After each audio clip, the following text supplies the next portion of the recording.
Today more than ever, migration has become part and parcel of our daily life. But the sad reality is that many migrants continue to suffer from exploitation and discrimination. For the first time in 2015, African leaders adopted a bold new initiative to ensure effective migration and mobility in Africa. The initiative, developed by the African Union Commission, the ILO, the IOM, and the UNHCR, aims at prioritizing migration as a transformative force for Africa's development. But what are the key objectives of the Joint Labour Migration Programme? The Joint Labour Migration Programme, which we fondly call the JLMP Programme, is within the context of very interesting developments in Africa and beyond Africa. The data available from UNDESA, which is the most credible available data on movements of people, shows that about 30 million Africans moved in 2013. They moved out of their countries of origin. Out of this 30 million, half of them stayed in Africa. Because normally when we hear about migration in Africa, we think Africans are leaving Africa to Europe and to America. But we found that half of them stayed in Africa when you look at Africa, Cape to Cairo. But when we look at sub-Saharan Africa, 65% of sub-Saharan Africans stayed in sub-Saharan Africa. If we now break this down by the different regional economic communities, about 80% of West Africans stayed in West Africa. So that gives us an understanding of migration. Then migration also, the picture also showed that people from other continents moved into Africa. So plus minus 1 million Europeans moved into Africa.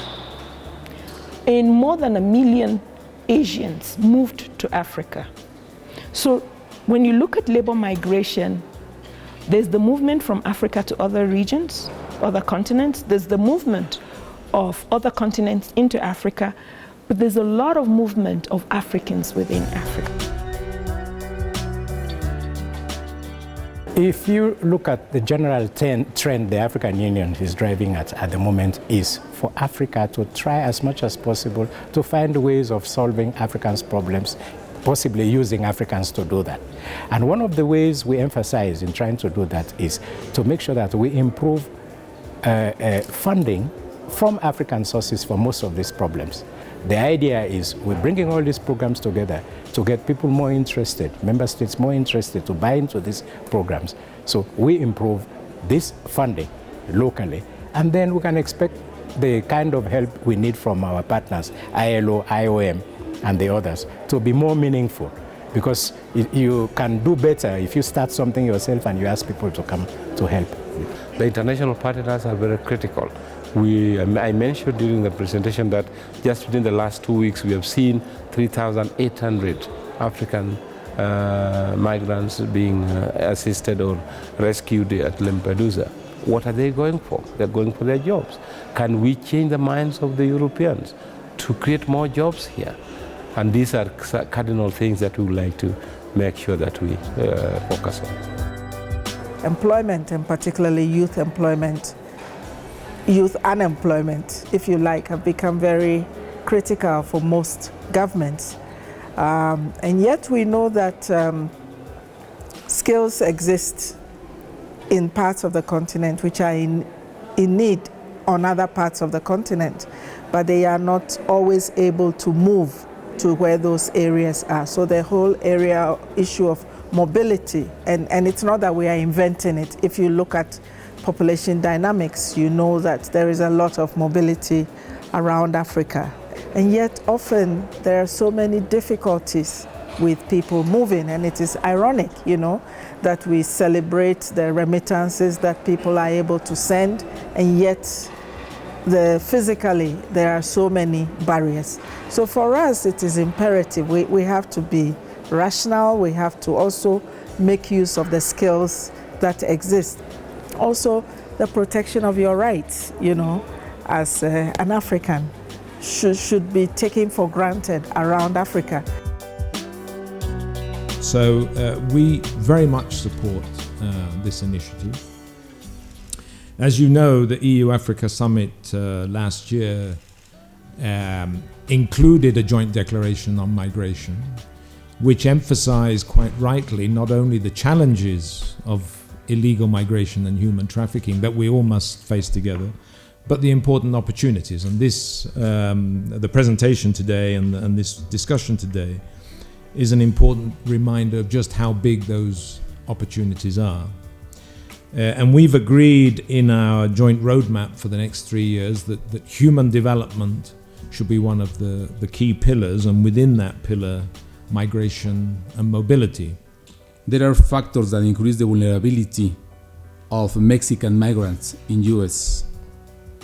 There is a lack of education, there is a lack of legal status, and that's why Mexico has established an institute. It's named Institute of Mexicans Abroad. The Mexican government will have strategic partners who will receive the support of the institute through different programmatic actions, protection and documentation services. In this sense, Mexico is keen to engage with the GLMP in knowledge transfer and assist in labor market. And the beautiful thing about this program is that the GLMP program, as developed now, is for 4 years. But it's not the entire lifespan. It's 4 years within 10 years. So we expect the program will be a 10-year program. And at the end of the 10 years, all those challenges that were identified by the regional economic communities in business and the trade unions that engaged in December 2013, that by the end of the 10 years, we would have addressed them significantly, if not all. In terms of the medium term, that's the 4-year program. What is expected that at the end of 4 years, we will have had 2 comprehensive and strategic reports telling us what is the state of labor migration based on data in Africa. The first report is coming out this year. The next report will come out in 2017. Where there is economic growth, there's not been enough job opportunities created for the large numbers of school leavers that enter the labor market every year. So for that reason, a lot of them tend to try and look for opportunities outside their countries as well.